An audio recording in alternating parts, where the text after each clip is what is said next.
The Master and His Injured Arm. Saturday, February 2, 1884. It was 3 o'clock in the afternoon.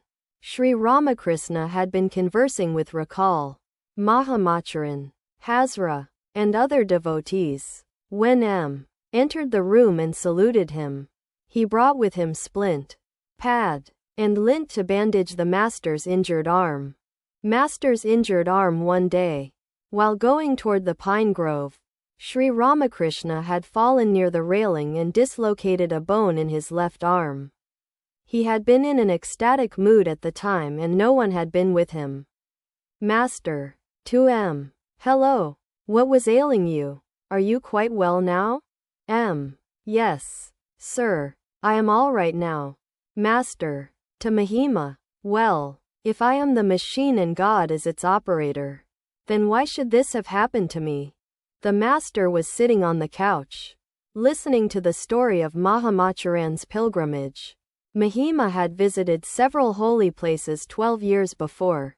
Malma. I found a Brahmachari in a garden at Sikhrol in Benares. He said he had been living there for 20 years but did not know its owner. He asked me if I worked in an office. On my answering in the negative, he said, "Then are you a wandering holy man?" I saw a sadhu on the bank of the Narmada. He repeated the Gayatri mentally. It so thrilled him that the hair on his body stood on end. And when he repeated the Gayatri and Om aloud, it thrilled those who sat near him and caused their hair to stand on end. The Master was in the mood of a child. Being hungry, he said to M. What have you brought for me? Looking at Rakal, he went into samadhi. He was gradually coming down to the normal plane. To bring his mind back to the consciousness of the body, he said, I shall eat some jalebi. I shall drink some water. Weeping like a child, he said to the Divine Mother, O Brahmamayi, O Mother, why hast thou done this to me? My arm is badly hurt. To the devotees, will I be all right again? They consoled him, as one would a child, and said, Surely, you will be quite well again. Master, to Rakal, you aren't to blame for it, though you are living here to look after me, for even if you had accompanied me, you certainly wouldn't have gone up to the railing. The Master again went into a spiritual mood and said, Om, Om, Om, Mother, what is this that I am saying? Don't make me unconscious. Mother, with the knowledge of Brahman, don't give me Brahmajnana. I am but thy child. I am easily worried and frightened. I want a mother. A million salutations to the knowledge of Brahman. Give it to those who seek it. O Anandamayi, O blissful mother. Uttering loudly the word Anandamayi, he burst into tears and said, Mother, this is the grief that sorely grieves my heart, that even with thee for mother, and though I am wide awake, there should be robbery in my house. Again he said to the Divine Mother, What wrong have I done? Mother, do I ever do anything? It is thou, Mother, who doest everything. I am the machine and thou art its operator. To Rakal, smiling, see that you don't fall. Don't be piqued and cheat yourself.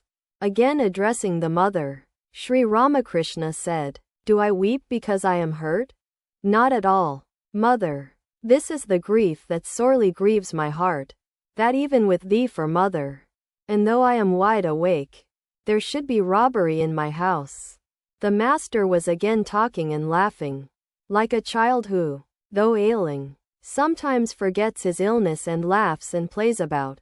Master, to the devotees, it will avail you nothing unless you realize Satchidananda. There is nothing like discrimination and renunciation. The worldly man's devotion to God is momentary, like a drop of water on a red-hot frying pan. Perchance he looks at a flower and exclaims, Ah, what a wonderful creation of God! Single quote. Yearning for God, one must be restless for God. If a son clamors persistently for his share of the property, his parents consult with each other and give it to him even though he is a minor. God will certainly listen to your prayers if you feel restless for him, since he has begotten us. Surely we can claim our inheritance from him. He is our own father, our own mother. We can force our demand on him. We can say to him, "Reveal thyself to me or I shall cut my throat with a knife."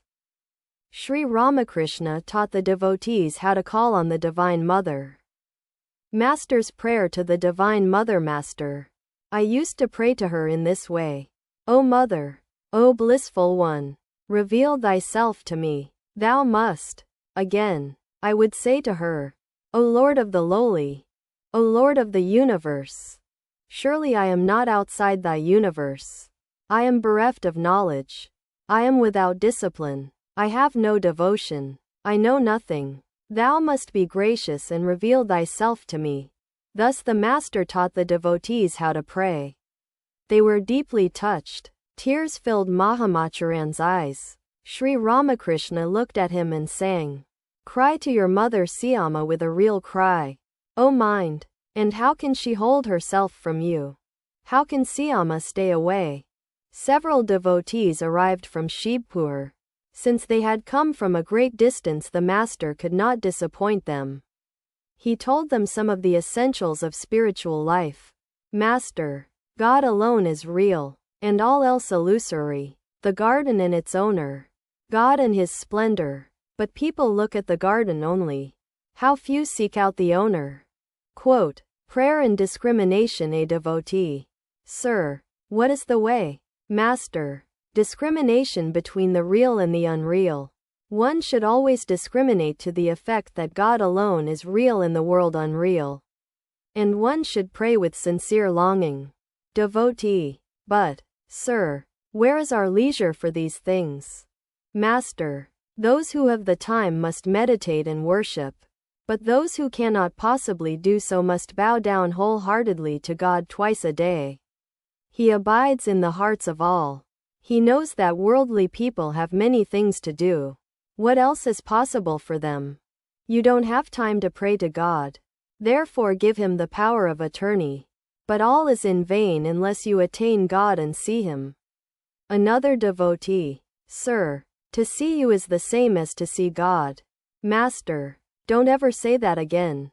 The waves belong to the Ganges, not the Ganges to the waves. A man cannot realize God unless he gets rid of all such egotistic ideas as, I am such an important man, or, I am so and so. Level the mound of I to the ground by dissolving it with tears of devotion. Devotee. Why has God put us in the world? Master, to perpetuate his creation. It is his will, his Maya. He has deluded man with woman and gold. Devotee. Why has he deluded us? Why has he so willed? Master, if but once he should give man a taste of divine joy, then man would not care to lead a worldly life. The creation would come to an end. The grain dealer stores rice in huge bags in his warehouse. Near them he puts some puffed rice in a tray. This is to keep the rats away. The puffed rice tastes sweet to the rats and they nibble at it all night. They do not seek the rice itself. But just think, 1 seer of rice yields 14 seers of puffed rice. How infinitely superior is the joy of God to the pleasure of woman and gold. To one who thinks of the beauty of God, the beauty of even Ramba and Tilottama appears as but the ashes of a funeral pyre. Devotee. Why do we not feel intense restlessness to realize him? Master, a man does not feel restless for God until all his worldly desires are satisfied. He does not remember the Mother of the universe until his share of the enjoyment of woman and gold is completed. A child absorbed in play does not seek his mother. But after his play is over, he says, Mother, I must go to my mother. Ride's son was playing with the pigeons, calling to them, Come, tea, tea. When he had had enough of play he began to cry. Then a stranger came and said, Come with me, I will take you to your mother. Unhesitatingly he climbed on the man's shoulders and was off. Those who are eternally free do not have to enter worldly life. Their desire for enjoyment has been satisfied with their very birth. At 5 o'clock in the afternoon, Dr. Madhusudan arrived. While he prepared the bandage for the master's arm, Sri Ramakrishna laughed like a child and said, "You are the Madhusudan of both this world and the next." Dr. Madhusudan, smiling, "I only labor under the weight of my name." Quote, "The power of God's name, Master." Smiling, "Why? Is the name a trifling thing? God is not different from his name." Satyabhama tried to balance Krishna with gold and precious stones, but could not do it. Then Rukmini put a tulsi leaf with the name of Krishna on the scales. That balanced the Lord. The doctor was ready to bandage the master's arm. A bed was spread on the floor and the master, laughing, lay down upon it. He said, intoning the words, "Ah, this is Radha's final stage." But Brind says, "Who knows what is yet to be?" The devotees were sitting around the master. He sang, "Greater than the gopis all were gathered about the shore of the lake." Sri Ramakrishna laughed and the devotees laughed with him. After his arm was bandaged, he said, "I haven't very much faith in your Calcutta physicians." When Sambhu became delirious, Dr. Sarvadakari said, "Oh, it is nothing. It is just grogginess from the medicine." And a little while after, Sambhu breathed his last. It was evening and the worship in the temples was over. A few minutes later, Adhar arrived from Calcutta to see the master. Mahamacharan, Rakal, and M. were in the room. Adhar, "How are you, master?" Affectionately, "Look here, how my arm hurts." Smiling, "You don't have to ask how I am." Adhar sat on the floor with the devotees. The master said to him, "Please stroke here gently." Adhar sat on the end of the couch and gently stroked Sri Ramakrishna's feet. The master conversed with Mahamacharan. "Master, it will be very good if you can practice unselfish love for God." A man who has such love says, "O Lord, I do not seek salvation, fame, wealth, or cure of disease. None of these do I seek. I want only Thee." Many are the people who come to a rich man with various desires. But if someone comes to him simply out of love, not wanting any favor, then the rich man feels attracted to him. Prahlada had this unselfish love, this pure love for God without any worldly end. Mahamacharan sat silent. The master turned to him. "Ego separates one from Brahman, master. Now let me tell you something that will agree with your mood. According to the Vedanta, one has to know the real nature of one's own self. But such knowledge is impossible without the renunciation of ego. The ego is like a stick that seems to divide the water in two. It makes you feel that you are one and I am another. When the ego disappears in samadhi, then one knows Brahman to be one's own inner consciousness. One must renounce the I that makes one feel, I am Mahima Chakravarti, I am a learned man, and so on. But the ego of knowledge does not injure one. Sankaracharya retained the ego of knowledge in order to teach mankind. Warning about lust: one cannot obtain the knowledge of Brahman unless one is extremely cautious. About women: therefore it is very difficult for those who live in the world to get such knowledge. However clever you may be, you will stain your body if you live in a sooty room. The company of a young woman evokes lust even in a lustless man. But it is not so harmful for a householder who follows the path of knowledge to enjoy conjugal happiness with his own wife now and then.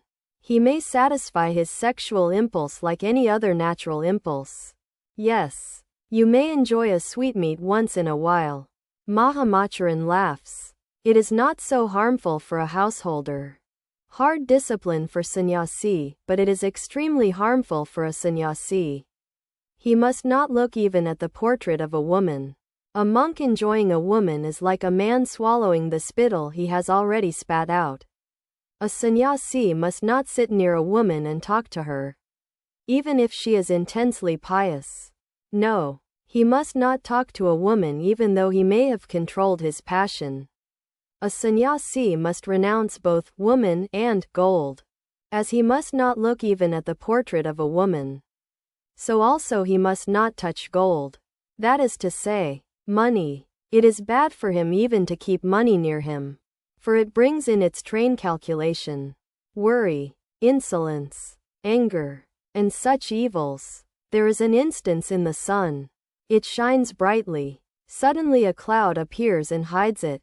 That is why I didn't agree to the Marwaris depositing money for me with Ride. I said, no, I won't allow even that. If I keep money near me, it will certainly raise clouds. Why all these strict rules for a sannyasi? It is for the welfare of mankind as well as for his own good. A sannyasi may himself lead an unattached life and may have controlled his passion. But he must renounce woman and gold to set an example to the world. A man will have the courage to practice renunciation if he sees 100% renunciation in a sannyasi. Then only will he try to give up woman and gold. If a sannyasi does not set this example, then who will? One may lead a householder's life after realizing God. It is like churning butter from milk and then keeping the butter in water. Janaka led the life of a householder after attaining Brahmajnana. Janaka fenced with 2 swords, the one of jnana and the other of karma. The sannyasi renounces action. Therefore he fences with 1 sword only, that of knowledge. A householder, endowed with knowledge like Janaka's, can enjoy fruit both from the tree and from the ground. He can serve holy men, entertain guests, and do other things like that. I said to the Divine Mother, O Mother, I don't want to be a dry sadhu. After attaining Brahmajnana one does not have to discriminate, even about food. The rishis of olden times, endowed with the knowledge of Brahman and having experienced divine bliss, ate everything, even pork. To Mahima, generally speaking, there are 2 kinds of yoga, karma yoga and manoyoga. That is to say, union with God through work and through the mind. 4 stages of life. There are 4 stages of life: brahmacharya, garhasthya, vanaprastha, and sannyas. During the first 3 stages a man has to perform his worldly duties. The sannyasi carries only his staff, water pot, and begging bowl. He too may perform certain nityakarma, but his mind is not attached to it.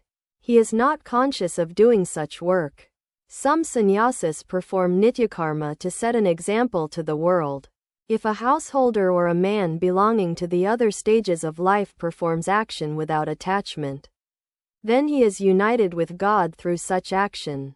In the case of a Paramahamsa, like Sukadeva, all karmas, all puja, japa, tarpan, sandhya, and so forth drop away. In this state a man communes with God through the mind alone. Sometimes he may be pleased to perform outward activities for the welfare of mankind, but his recollection and contemplation of God remain uninterrupted. It was about 8 o'clock in the evening. Sri Ramakrishna asked Mahamacharan to recite a few hymns from the scriptures. Mahima read the first verse of the Uttara Gita, describing the nature of the Supreme Brahman.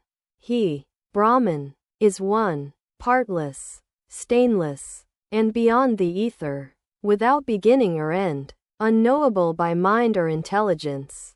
Finally he came to the 7th verse of the 3rd chapter, which reads, The twice-born worships the deity in fire.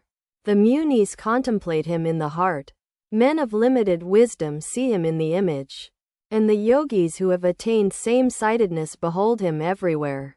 No sooner did the master hear the words, the yogis who have attained same-sightedness, than he stood up and went into samadhi, his arm supported by the splint and bandage. Speechless, the devotees looked at this yogi who had himself attained the state of same-sightedness. After a long time the master regained consciousness of the outer world and took his seat. He asked Mahima to recite verses describing the love of God. The latter recited from the Narada Pancharatra. What need is there of penance if God is worshipped with love? What is the use of penance if God is not worshipped with love? What need is there of penance if God is seen within and without? What is the use of penance if God is not seen within and without? O Brahman, O my child, cease from practicing further penances.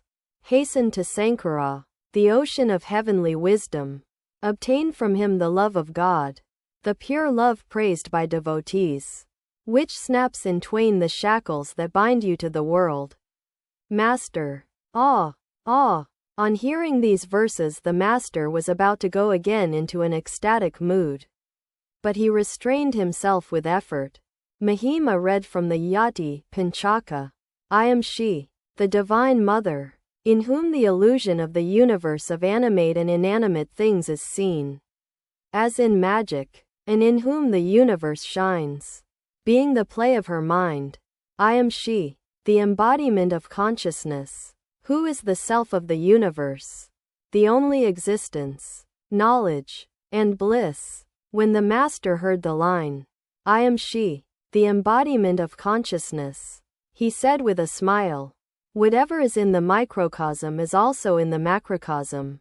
Next Mahima read the 6 stanzas of Nirvana. Om. I am neither mind, intelligence, ego, nor chitta, neither ears nor tongue nor the senses of smell and sight, nor am I ether, earth, fire, water, or air. I am pure knowledge and bliss. I am Shiva. I am Shiva. I am neither the prana, nor the 5 vital breaths, neither the 7 elements of the body nor its 5 sheaths, nor hands nor feet nor tongue, nor the organs of sex and voiding. I am pure knowledge and bliss. I am Shiva. I am Shiva. Neither loathing nor liking have I, neither greed nor delusion, no sense have I of ego or pride, neither dharma nor moksha, neither desire of the mind nor object for its desiring. I am pure knowledge and bliss. I am Shiva. I am Shiva. Neither right nor wrong doing am I, neither pleasure nor pain, nor the mantra, the sacred place, the Vedas, the sacrifice, neither the act of eating, the eater, nor the food. I am pure knowledge and bliss. I am Shiva. I am Shiva. Death or fear I have none, nor any distinction of caste. Neither father nor mother nor even a birth have I, neither friend nor comrade, neither disciple nor guru. I am pure knowledge and bliss. I am Shiva. I am Shiva. Have no form or fancy. The all-pervading am I. Everywhere I exist, yet I am beyond the senses. Neither salvation am I, nor anything that may be known. I am pure knowledge and bliss. I am Shiva. I am Shiva. Each time Mahima repeated, I am Shiva. I am Shiva. Quote, the master rejoined with a smile. Not I. Not I. Thou art knowledge absolute. Mahima read a few more verses and also a description of the 6 psychic centers of the body. He said that in Benares he had witnessed the death of a yogi in the state of yoga. Mahima, there are fine passages in the Rama Gita. Master, you are speaking of the Rama Gita. Then you must be a staunch Vedantist. How many books of that kind the sadhus used to read here? Mahima recited the description of Om. It is like the unceasing flow of oil, like the long peal of a bell. About the characteristics of samadhi he read. The man established in samadhi sees the upper region filled with Atman, the nether region filled with Atman, the middle region filled with Atman. He sees all filled with Atman. Adhar and Mahima saluted the master and departed. At noon the following day, after his midday meal, Sri Ramakrishna was sitting on the small couch, when Ram, Surendra, and a few other devotees arrived from Calcutta. They were worried about the master's injured arm. The arm was bandaged. M. was present. Master, to the devotees, the mother has put me in such a state of mind that I cannot hide anything from anyone. Mine is the condition of a child. Rakal doesn't understand it. He covers my injured arm, wrapping my body with a cloth lest others should see my injury and criticize me. He took Dr. Madhu aside and reported my illness. But I shouted and said, "Hello, where are you? Madhusudan? Come and see. My arm is broken. I used to sleep in the same room with Mathur and his wife.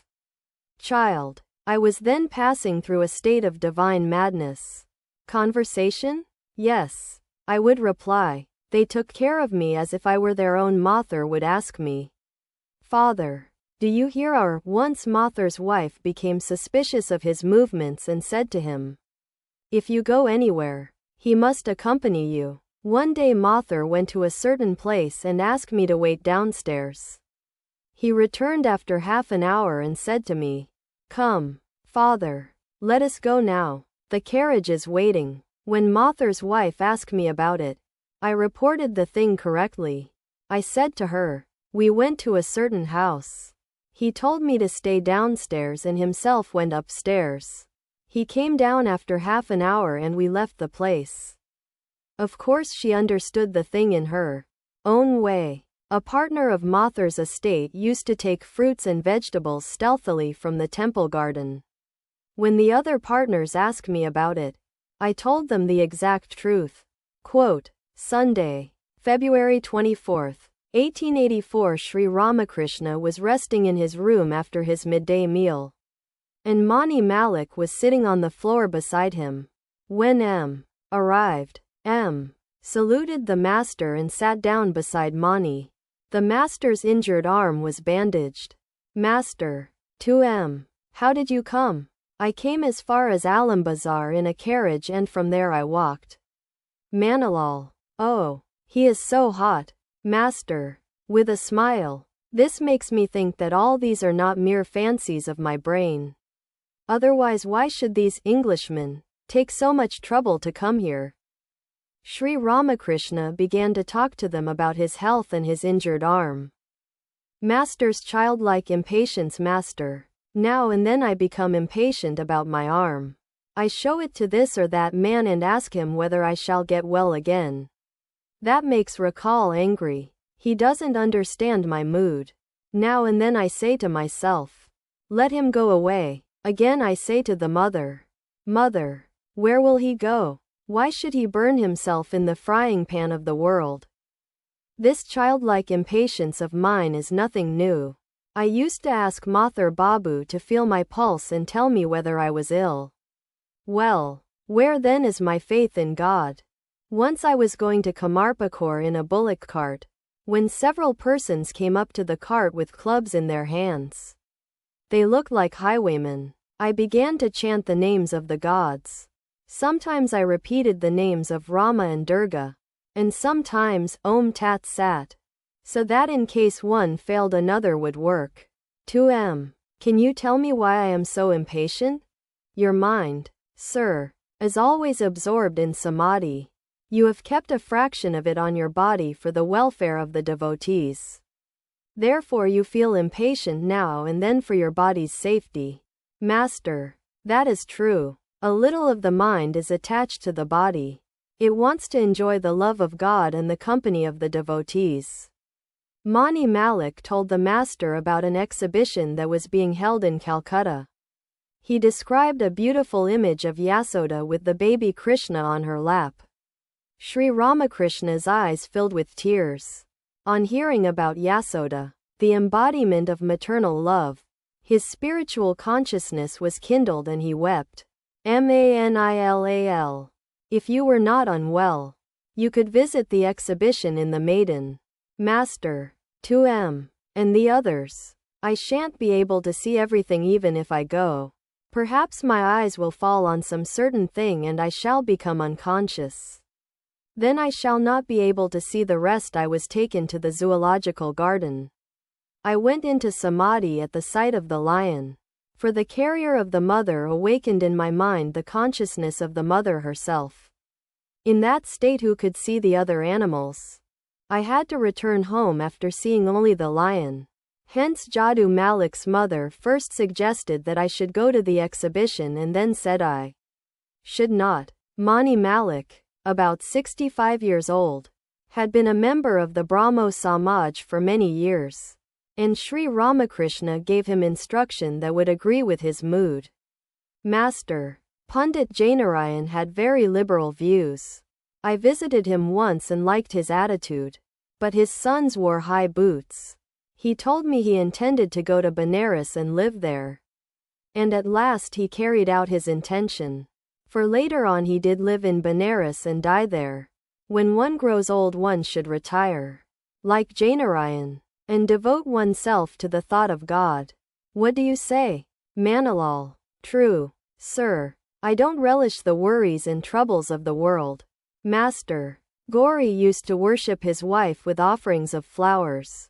All women are manifestations of the Divine Mother. To Manilal. Please tell them that little story of yours. Manilal. Smiling. Once several men were crossing the Ganges in a boat. One of them, a pundit, was making a great display of his erudition, saying that he had studied various books, the Vedas, the Vedanta, and the 6 systems of philosophy. He asked a fellow passenger, "Do you know the Vedanta?" "No, revered sir." "The Samkhya and the Patanjala?" "No, revered sir." "Have you read no philosophy whatsoever?" "No, revered sir." The pundit was talking in this vain way and the passenger sitting in silence, when a great storm arose and the boat was about to sink. The passenger said to the pundit, "Sir, can you swim?" "No," replied the pundit. The passenger said, "I don't know the Samkhya or the Patanjala, but I can swim, master." Smiling. What will a man gain by knowing many scriptures? The one thing needful is to know how to cross the river of the world. God alone is real, and all else illusory. While Arjuna was aiming his arrow at the eye of the bird, Drona asked him, "What do you see? Do you see these kings?"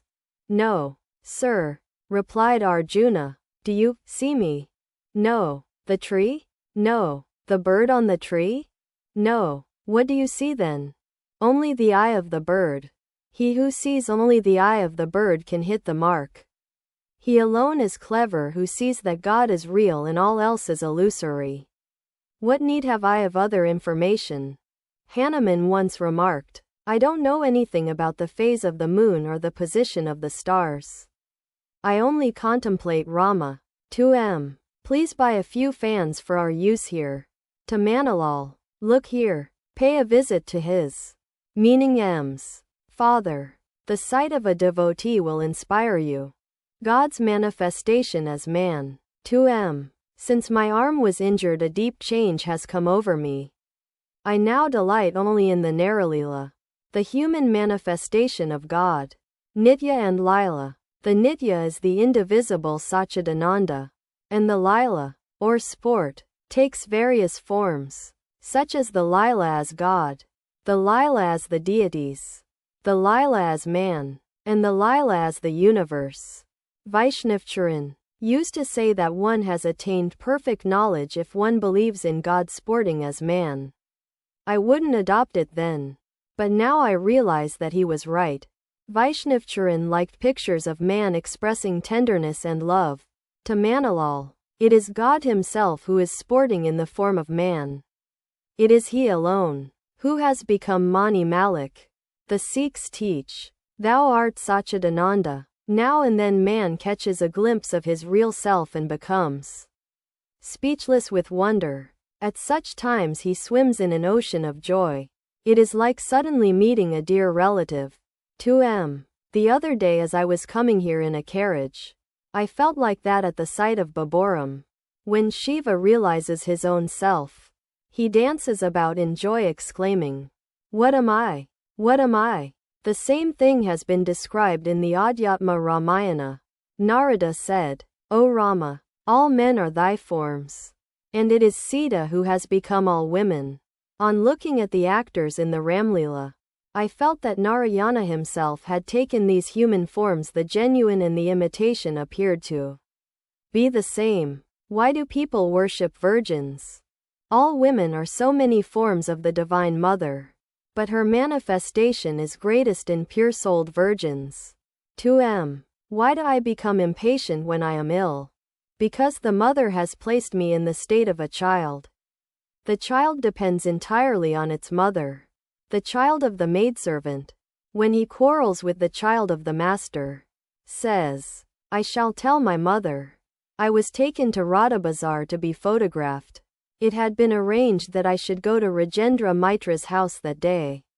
I heard that Kashyap would be there. I planned to tell them certain things.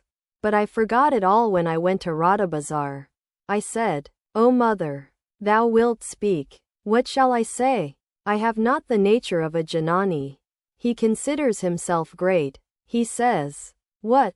How can I be ill?" Kaur Singh once said to me, "You still worry about your body. But it is my nature to believe that my mother knows everything." It was she who would speak at Rajendra Mitra's house. Hers are the only effective words. One ray of light from the goddess of wisdom stuns 1,000 scholars.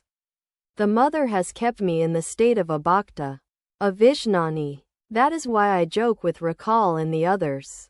Had I been in the condition of a Janani, I couldn't do that. In this state I realize that it is the mother alone who has become everything. I see her everywhere. In the Kali temple I found that the mother herself had become everything, even the wicked. Even the brother of Bhagavat Pandit. Once I was about to scold Ramlal's mother. But I had to restrain myself. I saw her to be a form of the Divine Mother. I worship virgins because I see in them the Divine Mother. My wife strokes my feet, but I salute her afterwards. You salute me by touching my feet. Wouldn't have allowed anyone to do it. State in which I see God in everything.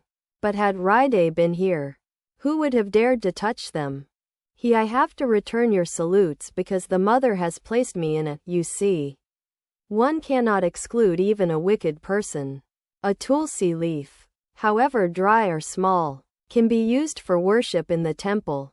Quote, Sunday, March 2, 1884. Trailokya's songs. Sri Ramakrishna was sitting on the small couch in his room, listening to devotional music by Trailokya Sanyal of the Brahmo Samaj. He had not yet recovered from the effects of the injury to his arm, which was still supported by a splint. Many devotees, including Narendra, Srendra, and M., were sitting on the floor. Narendra's father, a lawyer of the High Court of Calcutta, had passed away suddenly. He had not been able to make provision for the family, which consequently faced grave financial difficulties. The members of the family sometimes had to go without food. Narendra was therefore passing his days in great anxiety. Trailokya sang about the Divine Mother. O Mother, I hide myself in thy loving bosom. I gaze at thy face and cry out, Mother, Mother. I sink in the sea of bliss and am lost to sense in yoga sleep. I gaze with unwinking eyes upon thy face, powerless to turn away. O Mother, I am terrified by this world. My spirit trembles and cries out in fear. Keep me, sweet Mother, in thy loving bosom. Cover me with the spreading skirt of thy love. The Master shed tears of love and cried out, Ah me, ah me. Trailokya sang again, O Lord, destroyer of my shame, who but thyself can save the honor of thy devotee? Thou art the ruler of my soul, my very life's support, and I am thy slave forevermore. He continued, seeking a shelter at thy feet. I have forever set aside my pride of caste and race, O Lord, and turned my back on fear and shame. A lonely pilgrim on life's way, where shall I go for succor now? For thy sake, Lord, I bear men's blame. They rail at me with bitter words and hate me for my love of thee.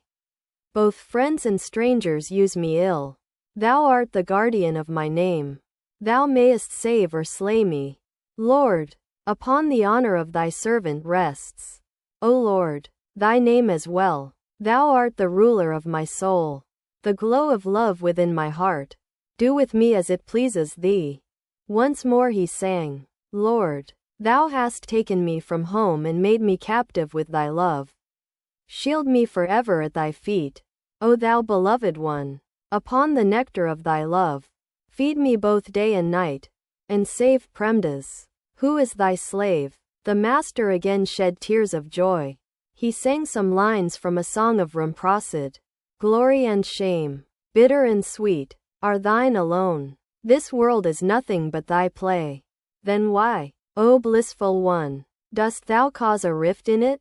Addressing Trailokya, the master said, Ah, how touching your songs are.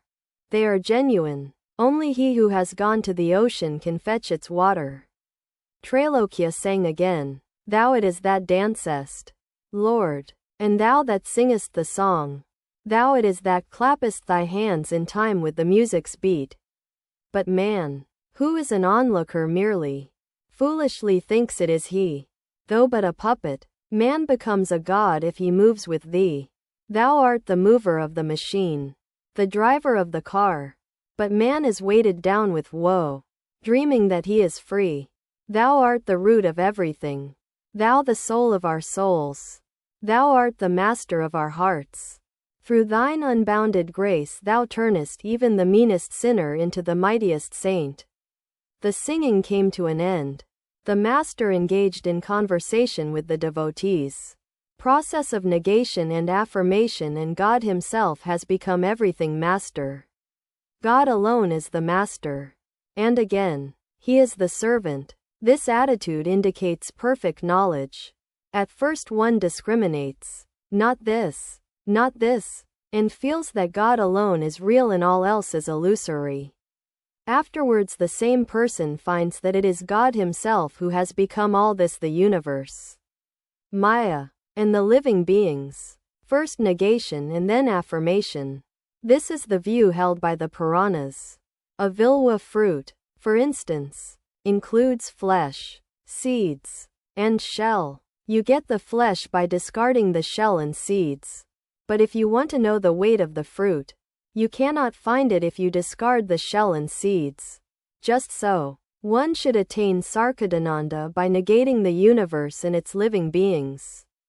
But after the attainment of Satchidananda, one finds that Satchidananda itself has become the universe and the living beings. It is of one substance that the flesh and the shell and seeds are made. Just like butter and buttermilk. The world does not exist apart from God, it may be asked. How has Satchidananda become so hard? This earth does indeed feel very hard to the touch. The answer is that blood and semen are thin liquids. And yet out of them comes such a big creature as man. Everything is possible for God. First of all reach the indivisible Satchidananda. And then, coming down, look at the universe. You will then find that everything is its manifestation. It is God alone who has become everything. The world by no means exists apart from him. All elements finally merge in Akasa. Again, at the time of creation, Akasa evolves into Mahat and Mahat into Ahamkara. In this way the whole world system is evolved. It is the process of involution and evolution. A devotee of God accepts everything. He accepts the universe and its created beings as well as the indivisible Satchidananda. But the yogi's path is different. He does not come back after reaching the Paramatman, the Supreme Soul. He becomes united with it. The partial knower limits God to one object only. He thinks that God cannot exist in anything beyond that. Three classes of devotees. There are three classes of devotees. The lowest one says, God is up there. That is, he points to heaven. The mediocre devotee says that God dwells in the heart as the inner controller. But the highest devotee says, God alone has become everything. All that we perceive is so many forms of God. Narendra used to make fun of me and say, yes, God has become all. Then a pot is God. A cup is God. Single quote. Laughter. Vision of God destroys doubts. All doubts disappear when one sees God. It is one thing to hear of God, but quite a different thing to see him. A man cannot have 100% conviction through mere hearing. But if he beholds God face to face, then he is wholly convinced. Formal worship drops away after the vision of God. It was thus that my worship in the temple came to an end. I used to worship the deity in the Kali temple.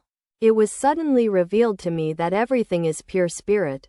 The utensils of worship, the altar, the door frame, all pure spirit. Men, animals, and other living beings, all pure spirit. Then, like a madman, I began to shower flowers in all directions. Whatever I saw, I worshipped. One day, while worshipping Shiva, I was about to offer a bell leaf on the head of the image, when it was revealed to me that this Virat, this universe, itself is Shiva. After that, my worship of Shiva through the image came to an end. Another day I had been plucking flowers, when it was revealed to me that the flowering plants were so many bouquets. Trailokya. Ah, how beautiful is God's creation. Master. Oh no, it is not that. It was revealed to me in a flash. I didn't calculate about it. It was shown to me that each plant was a bouquet adorning the universal form of God. That was the end of my plucking flowers. I look on man in just the same way.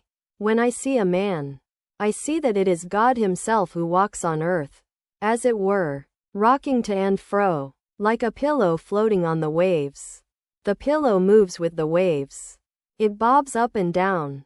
The body has, indeed, only a momentary existence. God alone is real. Now the body exists, and now it does not.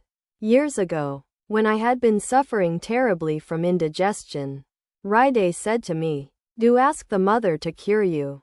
I felt ashamed to speak to her about my illness. I said to her, "Mother, I saw a skeleton in the Asiatic Society Museum. It was pieced together with wires into a human form. Oh mother, please keep my body together a little, like that, so that I may sing thy name and glories." Why this desire to live? After Ravana's death, Rama and Lakshmana entered his capital and saw Nikasha, his old mother, running away. Lakshmana was surprised at this and said to Rama, "All her children are dead, but still life attracts her so much." Rama called Nikasha to his side and said, "Don't be afraid. Why are you running away?"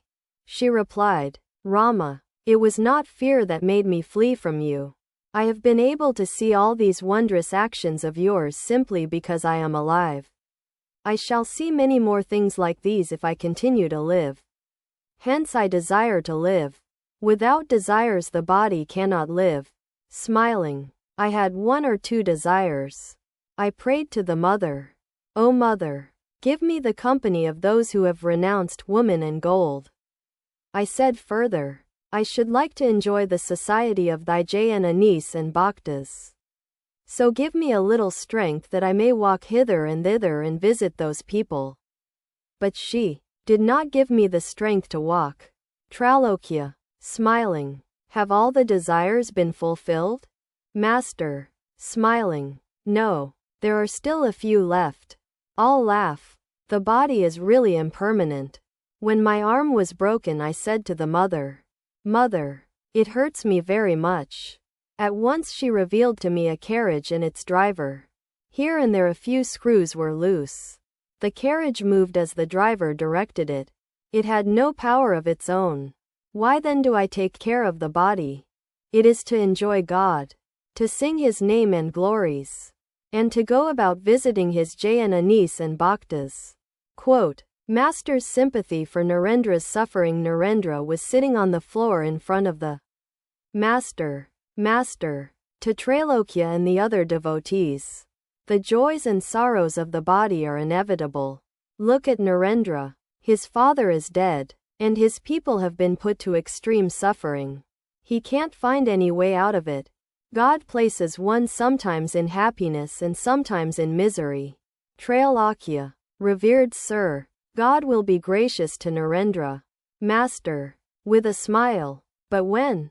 It is true that no one starves at the temple of Annapurna in Benares. But some must wait for food till evening. Once Ride asked Sambhu Malik for some money. Sambhu held the views of Englishmen on such matters. He said to Ride, "Why should I give you money? You can earn your livelihood by working." Even now you are earning something. The case of a very poor person is different. The purpose of charity is fulfilled if one gives money to the blind or the lame. Thereupon Ride said, Sir, please don't say that. I don't need your money.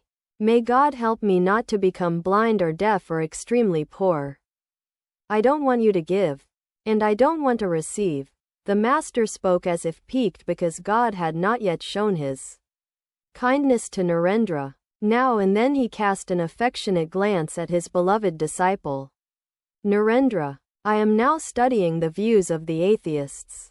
Master, there are two doctrines, the existence and the non-existence of God. Why don't you accept the first? Surendra, God is just, he must look after his devotees.